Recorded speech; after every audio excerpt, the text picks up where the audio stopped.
এক বর্ষার দিনে ঢাকার ব্যস্ত রাস্তায় জ্যামে আটকে ছিল রেহান। গাড়ির জানালায় বৃষ্টি ঝরে পড়ছিল।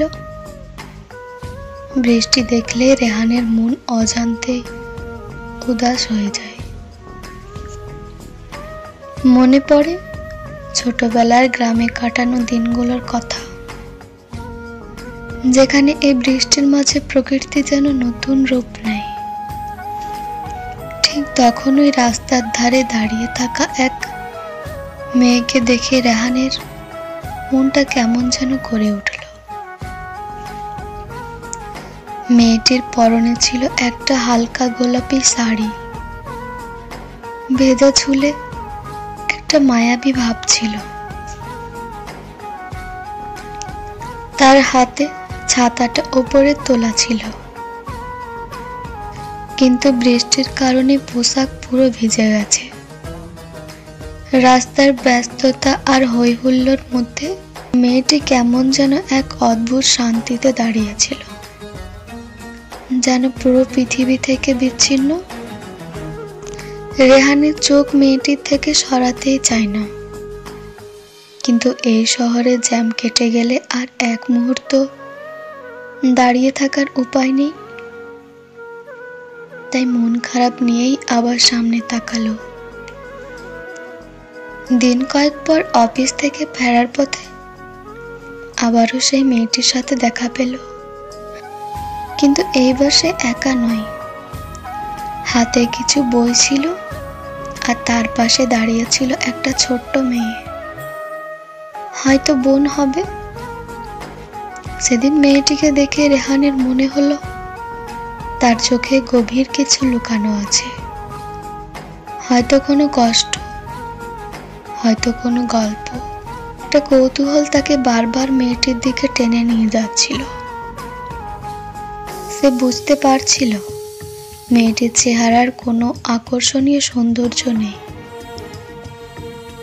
কিন্তু তার ব্যক্তিত্বে একটা বিশেষ কিছু ছিল। পরের সপ্তাহে হঠাৎ করে অফিসের ক্যান্টিনে রেহানের সেই মেয়েটির সঙ্গে আবারও দেখা হয়।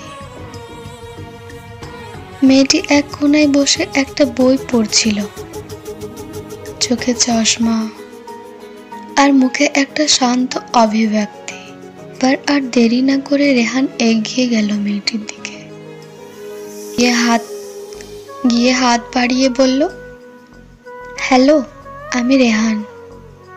মেয়েটি মুখ তুলে তাকালো। প্রথমে কিছুটা বিস্মিত হলো, কিন্তু তারপর হালকা হেসে বলল, আমি নীলা। নীলার সেই হাসি আর মৃদু অভিব্যক্তি রেহানের মন জয় করে নিল। প্রথম কথাতেই মনে হলো যেন দুজনের বহুদিনের পরিচয়। পর থেকে প্রায়ই ক্যান্টিনে তাদের দেখা হতে থাকলো। রেহান জানতে পারল নীলা একজন স্কুল শিক্ষিকা। জীবনকে সহজভাবে দেখতে আর সবার প্রতি সহানুভূতি থাক হাত বাড়িয়ে দিতে ভালোবাসে। তার মধ্যে একটা স্বতন্ত্র ভাব ছিল। স্বপ্ন দেখে আর অন্যের জন্য নিজেকে উৎসর্গ করার আনন্দে থাকে। নীলা রেহানকে অনেক বেশি অনুপ্রেরণা দিতে শুরু করেছিল। জীবনে ছোট ছোট ব্যাপারে কিভাবে সুখ খুঁজে পাই তা দেখে রেহান অবাক হতো। একটা অদ্ভুত ভালো লাগা তৈরি হলো তার মধ্যে, যা কখনো অনুভব করেনি। এক সন্ধ্যায় রেহান নীলাকে প্রস্তাব দিল একসাথে কফি খেতে যাওয়ায়। সেদিন দিনটা ছিল দুজনের জন্যই বিশেষ। কফির মগ হাতে নিয়ে বারান্দায় বসে রইল তারা। বাইরে আবারও ঝিরিঝিরি বৃষ্টি। নীলা হেসে বলল, তুমি কি জানো, বৃষ্টি আমার খুব প্রিয়। রেহান মুচকি হেসে বলল, আমারও। ছোটবেলায় এই বৃষ্টির মধ্যে খেলতাম। এখন আর তেমন সময় পেলে না। নীলা একটু হেসে বলল, এই শহরে মানুষেরা সময়ের পেছনে ছুটছে, কিন্তু প্রকৃতির ছোট ছোট সৌন্দর্যগুলো উপভোগের সময় নেই।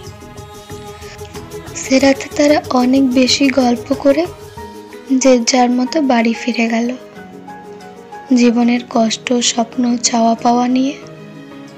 সময়ের ভাঁজে যেন দুজন একে অপরের মধ্যে কোথাও হারিয়ে গিয়েছিল। ধীরে ধীরে তাদের মাঝে একটা গভীর বন্ধুত্ব তৈরি হতে লাগলো, যা এক সময় প্রেমের রূপ নিতে দেরি হলো না। কিছুদিন পর এক পূর্ণিমার রাতে রেহান নীলাকে বলল, নীলা, আমি জানি আমাদের পরিচয় খুব বেশি দিনের জন্য নয়, কিন্তু তোমার সঙ্গে কাটানো প্রতিটি মুহূর্ত আমার কাছে বিশেষ। আমি চাই তুমি আমার জীবনে সব সময় থাকো। নীলা একটু চুপ করে রইল, তারপর চোখে জল নিয়ে বলল, তোমার প্রস্তাবে আনন্দিত রেহান, কিন্তু আমার জীবনে কিছু ঝড়ঝাপটা আছে যা তুমি জানো না। রেহান নীলার চোখে তাকিয়ে বলল, তোমার জীবনে সব ঝড় ঝাপটা আমার সঙ্গে শেয়ার করতে পারো। আমি তোমাকে গ্রহণ করতে প্রস্তুত, তোমার পুরো অতীত সহ। নীলা একটু ভেবে বলল, রেহান, আমার অতীতটা খুব সহজ ছিল না। আমি একদিন মা বাবাকে হারিয়েছি, আমার ছোট বোনটাকেও আমি লালন পালন করছি। আমাকে আরো অনেক দায়িত্ব নিতে হয়েছে। রেহান কিছুক্ষণ চুপ করে থাকলো, তারপর গভীর ভালোবাসায় বলল, আমি তোমার পাশে থাকতে চাই, তোমার এই দায়িত্ব ভাগ করে নিতে চাই। সে রাতে নীলা রেহানের প্রস্তাবে সম্মতি জানালো। তাদের দুজনের মনের মধ্যে নতুন এক স্বপ্ন বুনতে শুরু করলো। তারা ঠিক করলো যে কোনো পরিস্থিতিতে একে অপরের পাশে থাকবে। এভাবে তাদের ভালোবাসার গল্পটা এগোতে থাকে। তাদের জীবনে আরো অনেক চ্যালেঞ্জ আসে, অনেক ওঠানামা হয়, কিন্তু তারা একে অপরের শক্তি হয়ে সেই সব বাধা পেরিয়ে যায়। রেহান আর নীলা তাদের জীবনকে সুখ দুঃখের মাঝে সুন্দর করে বেঁধে রেখেছিল। আকাশে আবারও মেঘ জমে বৃষ্টি নেমেছে। তাদের দুজন একসঙ্গে বসে জানালার বাইরে তাকিয়েছিল। নীলা রেহানের হাত ধরে বলল, তুমি জানো রেহান, এই বৃষ্টি আমাদের ভালোবাসার সাক্ষী। রেহান হেসে বলল, হ্যাঁ, আর এই ভালোবাসা আমাদের জীবনকে চিরকাল বেঁধে রাখবে। সেই দিন থেকে তারা জীবনের প্রতিটি বৃষ্টি উপভোগ করতে, যেন বৃষ্টির প্রতিটি ফোঁটা তাদের কাছে তাদের ভালোবাসাকে আরো গভীর করে তুলেছে।